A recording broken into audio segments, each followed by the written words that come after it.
Hélène Frade, bonjour. Vous avez lu pour nous la presse française à la une ce matin, les déclarations de bonnes intentions des 150 dirigeants mondiaux présents à la COP21. C'est une belle photo de famille, on la retrouve ce matin un peu partout à la une. Réunis hier au Bourget, les dirigeants de la planète ont effectivement affiché une rare unanimité sur les objectifs à atteindre, d'après le Figaro, qui rappelle qu'il reste à convertir à présent ces déclarations en accords contraignants. COP21, le climat de bonnes intentions fera-t-il un bon accord, s'interroge l'humanité, tandis que Libération appelle les chefs d'État et de gouvernement à montrer à quel point ils sont prêts à s'engager. Bref, au travail, au charbon, lance le journal, en les mettant en garde contre l'inconscience et le cynisme, je cite. Libé estime que la seule façon de transformer ces belles paroles en actes sera de faire financer par le Nord la reconversion énergétique du Sud, ce qui nécessite de convaincre évidemment les électeurs que la sortie des énergies fossiles a un coût, chose à la fois nécessaire et malaisée, reconnaît Libération. Décidément, les ennuis commencent. La COP21 où s'est aussi invitée la crise syrienne. D'après le Figaro, les apartés diplomatiques n'ont pas permis de réduire les divergences. Vladimir Poutine aurait refusé de rencontrer Recep Tayyip Erdogan en tête-à-tête, malgré l'insistance du président turc, qui aurait, quant à lui, exclu de faire des excuses à la Russie après le crash, on le sait, d'un bombardier russe abattu par les Turcs près de la frontière syrienne. À la une également ce matin, Hélène, les régionales dont le premier tour a lieu dimanche prochain. Le Front National est toujours crédité de 28 à 30% des intentions de vote dans les sondages. Et si ces prédictions se confirment, le FN pourrait atteindre un niveau inégalé, d'après les Échos, qui explique que le parti de Marine Le Pen profite d'un climat porteur, les attentats du 13 novembre semblant conforter sa dynamique. Un sondeur évoque une prime au discours ou aux revendications radicales. Le Front National serait même en position de l'emporter en région au Nord-Pas-de-Calais-Picardie et en Provence-Alpes-Côte d'Azur. Une perspective qui tétaniserait le PS et les Républicains, selon les Échos. Annoncée par les sondages, anticipée, décortiquée, l'hypothèse d'une victoire du FN a beau être vécue comme une catastrophe pour le PS et les Républicains.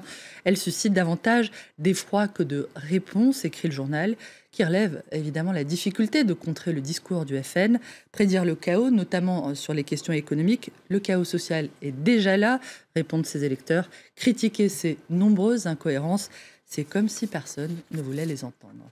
Et le quotidien local La Voix du Nord a pris position. Il a ouvertement appelé hier les électeurs à ne pas voter pour le Front National. Pourquoi une victoire du FN nous inquiète, a titré le journal, avant de se faire accuser par Marine Le Pen de penser surtout à sa subvention régionale. Subvention que la patronne du FN a menacé de lui retirer si elle était élue, d'après Libération. Pour l'argumentaire économique, à lire ce matin du côté du Parisien, où le patron des patrons fait part de son inquiétude. Programme du FN, je dis attention, déclare Pierre Gattaz. Le président du MEDEF juge que le programme économique de Marine Le Pen, s'il venait à être appliqué, ramènerait la France des décennies en arrière, plongeant l'économie française dans la régression. Hélène Lacroix revient sur la visite du pape en Centrafrique, une visite au cours de laquelle le souverain pontife a rappelé le devoir de paix et de fraternité aux fidèles de toutes les religions. Sa visite offre l'occasion à Lacroix de s'interroger sur la nature violente ou non des religions, dans un contexte, on le sait, où la montée des violences au nom de l'islam les place en accusation. Les religions ne sont pas violentes par essence, mais rechercher la paix, c'est un travail sans cesse à reprendre, rappellent dans le journal plusieurs spécialistes et religieux. L'un d'entre eux, Adrien Candiard, rappelle qu'il faut se souvenir que la religion est du domaine de l'opinion et non de l'identité.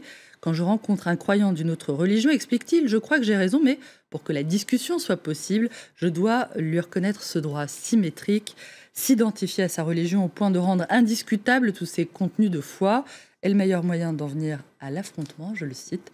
Belle discussion qui nous amène à cette photo prise hier à la COP21, où étaient présents Benyamin Netanyahou et Mahmoud Abbas. Le Premier ministre israélien et le président de l'autorité palestinienne ont échangé leur première poignée de main depuis 2010. On me dit qu'on n'a pas cette photo, c'est embêtant parce que le geste était très encourageant, du moins très symbolique dans le contexte actuel. Mais oups, loupé, il s'est retrouvé caché par la présence au premier plan du président des Comores. La photo était donc ratée, mais la bonne nouvelle, c'est qu'il ne reste plus qu'à recommencer. Je vous invite à regarder le site de l'Obs pour la voir. Je l'ai vu sur la photo de famille. Merci Hélène Frade. On vous retrouve tout à l'heure pour la revue de presse internationale.